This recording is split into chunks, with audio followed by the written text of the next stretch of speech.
اور عورت کی نیکی کے بارے میں کہتا ہے کہ وہ بس گھر کا انتظام سنبھالے اور شوہر کی فرمانبردار رہے۔ اور بات یہیں ختم نہیں ہوتی، وہ بچوں اور غلاموں کی نیکیوں کی بھی الگ الگ مثالیں دیتا ہے۔ اس کے نزدیک ہر عمر اور ہر رتبے کی الگ نیکی ہے۔ مطلب اس کے ذہن میں نیکی کوئی ایک چیز نہیں ہے، بلکہ مختلف اعمال کا ایک ہجوم ہے۔ لیکن ذرا سوچیں، انسانی فطرت ایسی کیوں ہے کہ جب ہم سے کوئی بنیادی تعریف پوچھی جائے تو ہم فوراً مثالیں دینے لگتے ہیں؟ یہ بہت عام سی بات ہے۔ سقراط نے اس بات کو سمجھانے کے لیے ایک بڑی شاندار مثال دی تھی، جسے شہد کی مکھیوں کے غول کی مثال کہا جاتا ہے۔ اچھا، وہ کیا تھی؟ وہ مینوں سے کہتا ہے کہ فرض کرو میں تم سے پوچھوں کہ شہد کی مکھی کی اصل حقیقت کیا ہے، اور تم جواب میں مختلف قسم کی مکھیوں کے نام گنوانا شروع کر دو۔ کہ کوئی چھوٹی مکھی ہے، کوئی بڑی مکھی ہے، کسی کا رنگ الگ ہے۔ ہاں بالکل۔ تو سقراط کہتا ہے کہ کیا وہ مکھیاں اس لیے مختلف ہیں کیونکہ وہ مکھیاں ہیں؟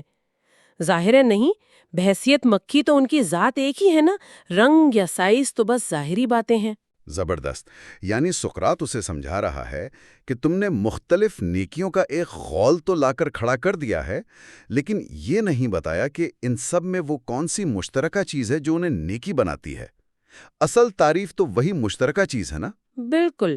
مرد ریاست چلا رہا ہے یا عورت گھر چلا رہی ہے، وہ کون سا پیمانہ ہے جو ان کے عمل کو نیک بناتا ہے؟ تو پھر سقراط خود ہی اس کا اشارہ بھی دیتا ہے۔ وہ بتاتا ہے کہ چاہے ریاست چلانی ہو یا گھر، دونوں کو درست طریقے سے کرنے کے لیے انصاف اور اعتدال یعنی جسٹس اور ٹیمپرنس کی ضرورت ہوتی ہے۔ اور اس بات کو پختہ کرنے کے لیے وہ صحت اور طاقت جیسی طبی چیزوں کی مثالیں دیتا ہے۔ ہاں، وہ کہتا ہے کہ صحت کے جو بنیادی اصول ہیں وہ مرد اور عورت کے لیے الگ تھوڑی ہوتے ہیں۔ صحت بحیثیت صحت ایک ہی چیز ہے۔ بالکل۔ تو اگر جسمانی اصول سب کے لیے یکساں ہیں تو اخلاقی اصول یعنی نیکی وہ کیسے مختلف ہو سکتی ہے؟ یہ بات تو بہت منطقی ہے، لیکن منو تو اتنی جلدی ہار ماننے والا نہیں تھا۔ وہ پھر ایک اور کوشش کرتا ہے اور ایک نئی گول مول سی تعریف لے کر آتا ہے۔ وہ اپنے طبقے کی سوچ کے مطابق کہتا ہے کہ شاید نیکی دراصل لوگوں پر حکمرانی کرنے کی طاقت کا نام ہے۔ لیکن یہ بھی تو غلط ہے نا، کیونکہ بچے اور غلام تو کسی پر حکمرانی نہیں کرتے، تو کیا وہ کبھی نیک نہیں بن سکتے؟ صحیح کہا۔ اور سقراط ایک اور ضرب لگاتا ہے۔ وہ کہتا ہے کہ اگر کوئی ظالم آمر بن جائے اور ظلم سے حکمرانی کرے تو کیا وہ نیکی ہے؟ ظاہر ہے نہیں۔ حکمرانی بھی تبھی نیکی ہے اگر وہ انصاف کے ساتھ ہو۔ جس پر منو فوراً مان لیتا ہے کہ ہاں، انصاف ہی نیکی ہے۔ لیکن سقراط پھر اسے پکڑ لیتا ہے۔ وہ کہتا ہے کہ انصاف ایک نیکی ضرور ہے، لیکن کیا یہ مکمل نیکی ہے؟ کیا یہ ورچو ایز اے ہول ہے؟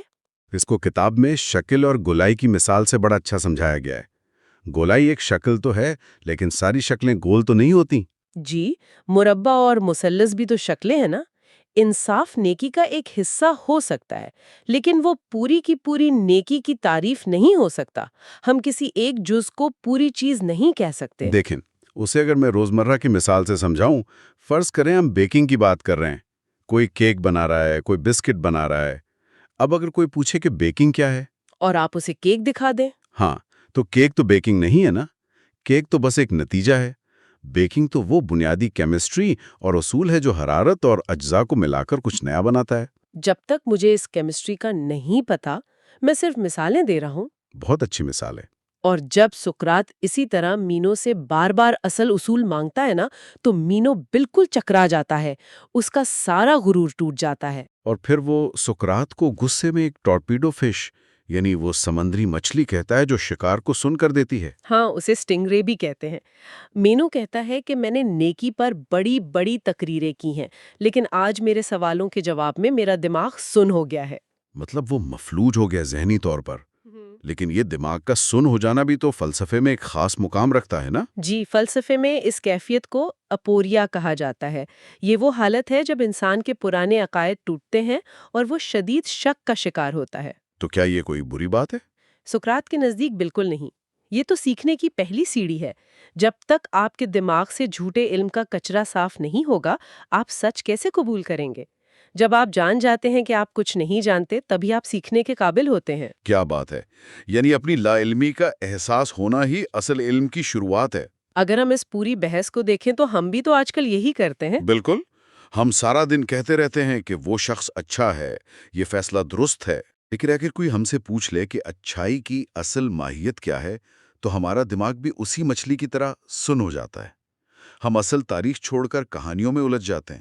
اور یہی بات سقراط ہمیں سمجھاتا ہے کہ صرف مثالیں دینا کافی نہیں، اصل تعریف کو سمجھنا ضروری ہے۔ سچائی تک پہنچنے کے لیے گہرے سوالات کرنے پڑتے ہیں۔ واقعی. اور یہ تنقیدی سوچ آج کے دور میں کتنی کم ہو گئی ہے. ہم نے بنے بنائے جوابات کو ہی علم مان لیا ہے. جب تک ہم بنیادی چیزوں کو نہیں سمجھیں گے، ہماری ساری بحثیں سطحی رہیں گی۔ بہت خوب. تو آج کی بحث کو یہیں سمیٹتے ہیں. اگلے حصے میں ہم دیکھیں گے کہ نیکی کی صحیح تعریف کیوں مشکل ہے اور سوکریٹس کس طرح سوالات کے ذریعے سچ تک پہنچنے کی کوشش کرتا ہے. بالکل، اگلا حصہ بہت دلچسپ ہونے والا ہے۔ لیکن جانے سے پہلے ہم سب کے لیے ایک سوچنے کا مقام ہے. اگر ہزاروں سال پہلے کے وہ عظیم لوگ یہ طے نہیں کر پائے کہ اچھائی کی اصل تعریف کیا ہے، تو آج کے اس شور و غل والے معاشرے میں ہم روزانہ دوسروں کو کس بنیاد پر پرکھ رہے ہیں؟ کیا ہم واقعی نیکی کو سمجھتے ہیں یا ہم بھی بس مثالوں کے ہجوم میں الجھے ہوئے ہیں؟ اس سوال پر ضرور غور کیجیے گا. سننے کا بہت شکریہ. میں یہ سوچ رہی تھی کہ جب ہماری کوئی ہڈی ٹوٹتی ہے تو ایکس رے مشین فوراً ایک سفید لکیر دکھا دیتی ہے اور مسئلہ صاف نظر آ جاتا ہے۔ بالکل، بہت واضح ہوتا ہے. ہاں نا؟ لیکن اگر کوئی کہے کہ انسانی اخلاقیات یا خیالات کا ایکس رے کرنا ہے تو وہاں کوئی مشین کام نہیں کرتی۔ سارا منظرنامہ بہت دھندلا اور الجھاوا محسوس ہوتا ہے۔ صحیح. اور یہی وہ دھندلاپن ہے جسے ہم سمجھنے کی کوشش کر رہے ہیں. بالکل. اور پچھلی گفتگو میں ہم نے اسی دھندلے پن کو دور کرنے کی کوشش کی تھی۔ سننے والوں کو یاد ہوگا کہ ہمارا مرکزی نقطہ یہ تھا کہ آخر نیکی کی تعریف تلاش کی جا رہی تھی۔ ہم افلاطون کی کتاب مینو کا تجزیہ کر رہے تھے، جہاں مینو وہ سقراط سے بحث کرتا ہے اور نیکی کی مختلف مثالیں دے کر سمجھتا ہے کہ اس نے نیکی کی تعریف مکمل کر دی ہے۔ ہاں، وہ کافی پر اعتماد ہوتا ہے شروع میں. بہت زیادہ. لیکن سقراط اسے بتاتا ہے کہ بھائی مثالیں دینا کوئی تعریف نہیں ہوتی۔ تو آج ہم اس بات کی مزید گہرائی میں جائیں گے کہ انسان کسی بھی بڑے تصور کی تعریف کیسے کرتا ہے اور کیسے ہم اکثر غلط فہمیوں کا شکار ہو جاتے ہیں۔ ہم سقراط اور مینو کے درمیان ہونے والی اس زبردست فکری کشمکش کا تفصیلی جائزہ لیں گے۔ تو چلیں اب اس بات کی تہوں کو کھولتے ہیں. یہ جو فکری سفر ہے نا، یہ واقعی بہت اہم ہے، کیونکہ اگر ہم اسے آج کے بڑے تناظر سے جوڑیں تو یہ گفتگو محض ایک پرانی کتاب تک محدود نہیں رہتی۔ بالکل. یہ ہمیں سکھاتی ہے کہ ہم معلومات کے اس جدید دور میں چیزوں کی اصل حقیقت کو کیسے سمجھیں۔ آج کل ہمارے پاس معلومات کا ڈھیر لگا ہوا ہے، لیکن چیزوں کے بنیادی اصولوں کی اصل سمجھ ہونا، ان دونوں میں بہت بڑا فرق ہے۔ ایسا ہی ہے. اور پچھلی مرتبہ ہم نے دیکھا تھا کہ مینو کی دی گئی تمام مثالیں مسترد ہو گئیں، تو اب کہانی کا وہ حصہ آتا ہے جہاں مینو ایک نئی اور بظاہر بہت طاقتور لگنے والی تعریف لے کر میدان میں آتا ہے۔ اور وہ تعریف کیا تھی؟ وہ کہتا ہے کہ نیکی دراصل حکومت کرنے کی طاقت ہے، یعنی انسانوں پر حکمرانی کرنے اور انہیں قابو میں رکھنے کی صلاحیت ہی اصل نیکی ہے۔ اب اگر میں اس پر غور کروں تو بظاہر یہ بڑی عجیب بات لگتی ہے۔ کافی عجیب ہے. اگر نیکی صرف حکومت کرنے کی طاقت ہے تو پھر میرے ذہن میں فوراً کسی ظالم حکمران یا کسی بے رحم ڈکٹیٹر کا خیال آتا ہے۔ کیا سقراط نے بھی اسی بنیاد پر اس پر اعتراض کیا تھا؟ دیکھیں، سقراط کا انداز اس سے بھی زیادہ بنیادی اور منطقی تھا. اس نے فوراً 2 شاندار منطقی اعتراضات کیے. اس نے سیدھا ظالم حکمران کی مثال نہیں دی، بلکہ اس نے اس تعریف کے ہر جگہ لاگو ہونے پر سوال اٹھایا۔ اچھا، وہ کیسے؟ سقراط کا پہلا اعتراض یہ تھا کہ بھئی ہر شخص تو حکمران نہیں ہوتا۔ اس نے کہا کہ ایک بچے یا غلام کی مثال لیں، ایک بچہ تو کسی پر حکم نہیں چلاتا۔ ہاں، اور ایک غلام بھی کسی پر حکم نہیں کرتا۔ بالکل۔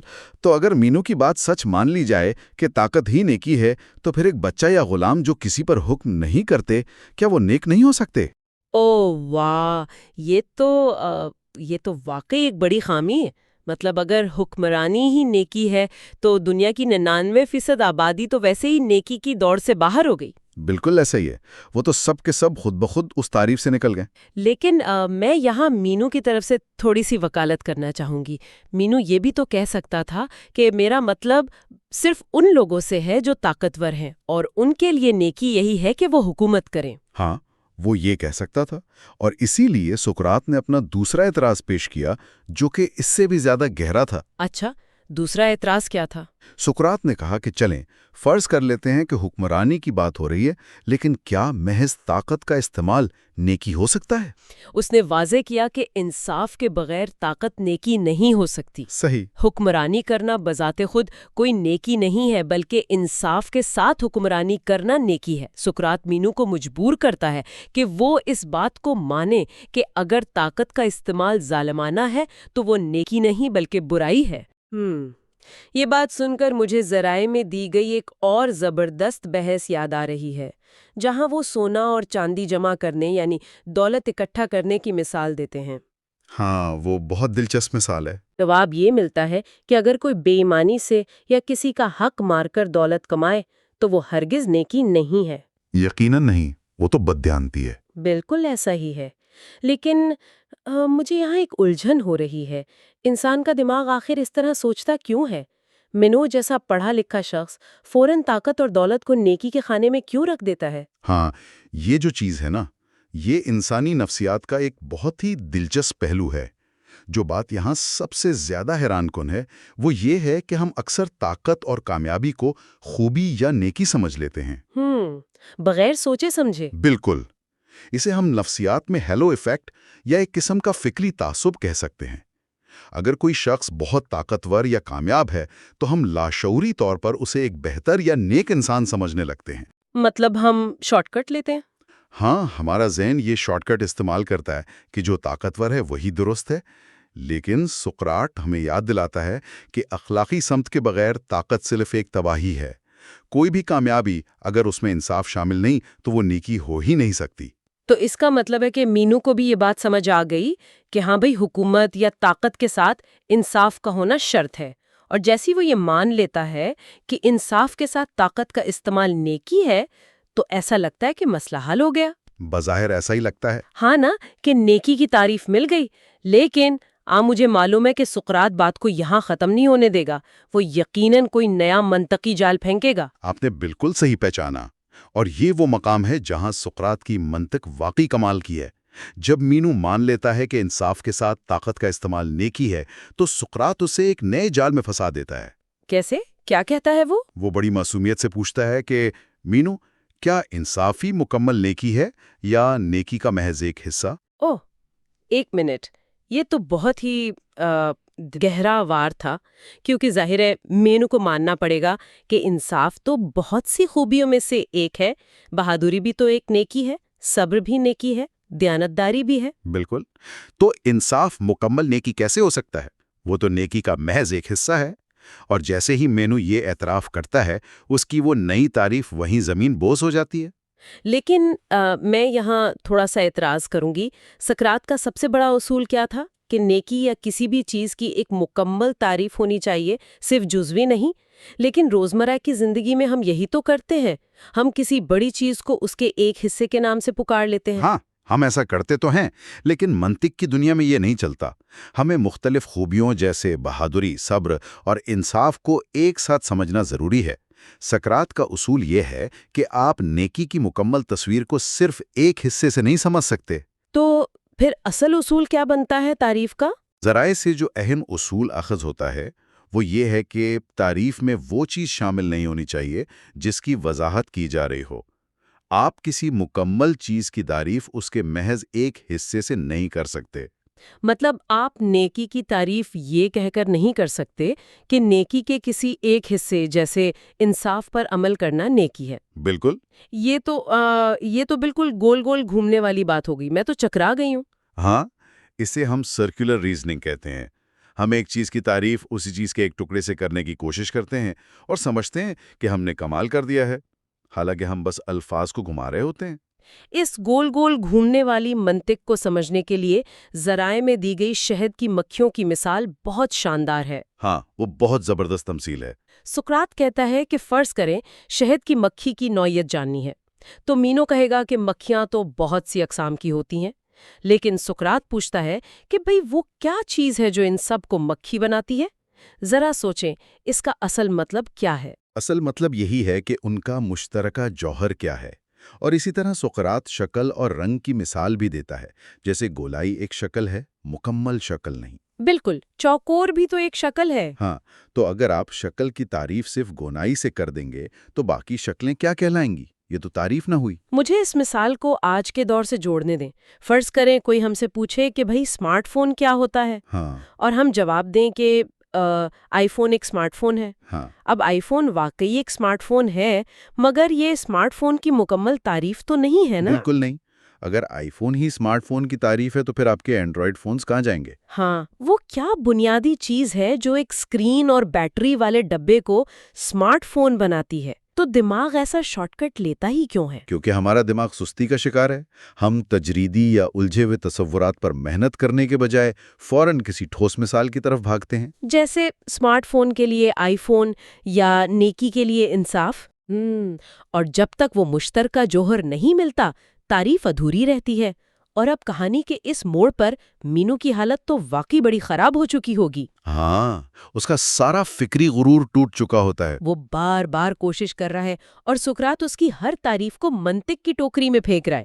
وہ یقیناً بہت شدید فکری الجھن کا شکار ہو گیا ہوگا۔ بالکل، اور اسی الجھن میں جب اس کی ہر تعریف مسترد ہو جاتی ہے تو وہ مایوس ہو کر سقراط کو ایک ٹورپیڈو مچھلی سے تشبیہ دے دیتا ہے۔ صدمہ پہنچانے والی مچھلی، وہ جو سمندر میں ہوتی ہے؟ ہاں، وہ مچھلی جو اپنے الیکٹرک جھٹکے سے انسان کو سن یا پیرالائز کر دیتی ہے۔ مینو کہتا ہے کہ سقراط، تم نے میرے دماغ کو بالکل سن کر دیا ہے۔ اوہ بیچارہ! وہ کہتا ہے نا کہ میں نیکی پر لمبی چوڑی تقریریں کیا کرتا تھا، لیکن آج سقراط کے سامنے اس کا دماغ سن ہو گیا ہے۔ سچ پوچھیں تو مجھے مینو سے ہمدردی ہو رہی ہے۔ اچھا، آپ کو ہمدردی کیوں ہو رہی ہے؟ کیونکہ سقراط نے اس کا دماغ مفلوج کر دیا۔ کیا کسی کو اس طرح جھٹکا دے کے لاجواب کر دینا واقعی سیکھنے کا کوئی طریقہ ہے؟ دیکھیں، بظاہر یہ ظالمانہ لگتا ہے، لیکن اگر ہم گہری سوچ سے کام لیں تو سقراط کا مقصد کسی کو نیچا دکھانا ہرگز نہیں تھا۔ تو پھر کیا مقصد تھا؟ سقراط خود بھی اعتراف کرتا ہے کہ وہ خود بھی الجھن کا شکار ہے۔ وہ دوسروں کو بھی الجھن میں اس لیے ڈالتا ہے تاکہ وہ اپنے جھوٹے علم کے خول سے باہر آئیں۔ وہ جو ہم سمجھتے ہیں نا کہ ہمیں سب پتہ ہے، وہ وہم ٹوٹنا ضروری ہے۔ مطلب جب تک پرانی عمارت گرے گی نہیں، نئی بنے گی کیسے؟ بالکل، یہیں سے اصل سیکھنے کا عمل شروع ہوتا ہے۔ جب آپ کو احساس ہوتا ہے کہ آپ کچھ نہیں جانتے، تب آپ سچائی کی تلاش شروع کرتے ہیں۔ واہ! اگر ہم اس بحث کو حقیقی زندگی سے جوڑیں تو ہمیں یہ گفتگو کیوں سننی چاہیے؟ میرا مطلب ہے ہم سب اپنی روزمرہ زندگی میں بہت سے بھاری بھرکم الفاظ استعمال کرتے ہیں نا، جیسے کامیابی، محبت، نیکی۔ ہاں، دن رات استعمال کرتے ہیں۔ لیکن اگر کوئی ہم سے ان کی اصل تعریف پوچھ لے، بالکل سقراط کی طرح، تو ہم بھی مینو کی طرح سن ہو جائیں گے۔ ہماری حالت بھی اسی مچھلی کے شکار جیسی ہوگی۔ بالکل ایسا ہی ہے۔ ہماری دلیلیں اکثر کھوکھلی ہوتی ہیں اور ہم بس عادتاً الفاظ دہراتے ہیں۔ تو آج کے اس فکری سفر کو اگر ہم سمیٹیں تو ہم نے دیکھا کہ محض مثالیں دینا کسی چیز کی تعریف نہیں ہوتی، صحیح۔ اور سچے علم کے لیے سب سے پہلے اپنی کم علمی کا اعتراف ضروری ہے۔ جب تک یہ وہم نہیں ٹوٹے گا، ہم سچائی تک نہیں پہنچ سکتے۔ اور اگلے حصے میں ہم ایک اہم فلسفیانہ مسئلہ دیکھیں گے کہ اگر ہمیں کچھ معلوم ہی نہ ہو تو ہم اسے تلاش کیسے کر سکتے ہیں؟ یہ واقعی ایک بہت اہم سوال ہوگا، اور اس سے پہلے کہ ہم آج کی گفتگو ختم کریں، میں ایک سوال سب کے لیے چھوڑنا چاہتا ہوں۔ کیا ہم واقعی اپنی زندگی کے ان اصولوں اور نظریات کو سمجھتے ہیں جن کے تحت ہم روزانہ فیصلے کرتے ہیں؟ یہ تو سوچنے والی بات ہے۔ یا ہم صرف معاشرے کی دی ہوئی ادھوری تعریفوں کو طوطے کی طرح دہرا رہے ہیں؟ اپنے ارد گرد موجود ان تصورات پر غور کیجئے جنہیں آپ سچ مانتے ہیں۔ کیا وہ واقعی سچ ہیں یا صرف آپ کی عادت بن چکے ہیں؟ بہت ہی زبردست اور سوچنے پر مجبور کرنے والا خیال ہے۔ تو اس تجسس اور گہرے سوال کے ساتھ ہم آج کے اس فکری سفر کو یہیں روکتے ہیں۔ ہمارے ساتھ جڑے رہنے کا بہت شکریہ۔ پچھلی گفتگو میں ہم نے دیکھا تھا کہ کس طرح سقراط اور مینو کے درمیان نیکی یا خوبی کی تعریف کرنے کی جو کوشش تھی وہ ایک شاندار ناکامی پر ختم ہوئی۔ بالکل، وہ ایک بہت ہی زبردست ناکامی تھی. مطلب مینو بس گول گول گھوم رہا تھا. ہاں نا، اس نے نیکی کی تعریف کرنے کی بار بار کوشش کی، لیکن وہ ہر بار نیکی کی مختلف اقسام گنوانے لگا. مطلب اس نے کہا کہ مرد کی نیکی الگ ہے، عورت کی الگ ہے، اور بچے کی نیکی بالکل مختلف ہے. صحیح. اور مسئلہ یہ تھا کہ وہ نیکی کی کوئی ایک جامع، بنیادی اور اصل حقیقت بیان کرنے سے بالکل قاصر رہا. مطلب وہ سمجھ ہی نہیں پا رہا تھا کہ سقراط اصل میں مانگ کیا رہا ہے. بالکل، میں بھی یہی سوچ رہی تھی. وہ تفصیلات میں الجھ گیا تھا. دیکھیں، مینو کا بنیادی مسئلہ یہی تھا کہ وہ تفصیلات اور مثالوں کے ہجوم میں گم ہو گیا تھا. فلسفے کی دنیا میں مثالیں کبھی بھی اصل تعریف کا متبادل نہیں ہو سکتیں. سقراط کو وہ بنیادی اصول چاہیے تھا جو ان تمام مختلف مثالوں میں مشترک ہو. مطلب جسے فلسفے میں ایسنس یا جوہر کہا جاتا ہے نا. 100% درست. جب مینو سے بار بار پوچھا گیا کہ وہ کون سی واحد خصوصیت ہے جو ہر قسم کی نیکی کو نیکی بناتی ہے، تو اس کا ذہن کسی ایک نقطے پر مرکوز نہ ہو سکا. اور جب ذہن بنیادی اصولوں کو پکڑنے میں ناکام ہو جائے نا، تو ایک بہت گہری اور تھکا دینے والی ذہنی کشمکش جنم لیتی ہے. ہاں، اور جب کوئی انسان دلائل کی دنیا میں خود کو ایک بند گلی میں پاتا ہے تو اس کا رد عمل عموماً دفاعی ہی ہوتا ہے. مینو نے بھی اپنی لا علمی اور جھنجھلاہٹ سے بچنے کے لیے بحث کا رخ ہی موڑ دیا. بالکل. اس نے ہار ماننے کے بجائے ایک عجیب سی چال چلی. یہی تو، مینو کی یہ ناکامی محض خاموشی پر ختم نہیں ہوئی. اس نے مایوسی کے عالم میں ایک بہت بڑا فلسفیانہ جال پھینکا جس کا مقصد پوری بحث کو ہی اڑا دینا تھا. آج کے اس تفصیلی جائزے کا مقصد اسی جال کو سمجھنا ہے جسے سیکھنے کا مخامسہ یا لرننگ پیراڈاکس کہا جاتا ہے. اور ہم سقراط کے اس حیرت انگیز جواب کا بھی تجزیہ کریں گے جو اس نے اس جال کو کاٹنے کے لیے دیا. تو مینو کا سوال کچھ یوں تھا کہ اگر ہمیں کچھ معلوم ہی نہیں تو ہم اسے تلاش کیسے کریں گے؟ اور اگر ہم اسے اتفاقاً پا بھی لیں تو ہمیں کیسے معلوم ہوگا کہ یہ وہی چیز ہے جس کی ہمیں تلاش تھی؟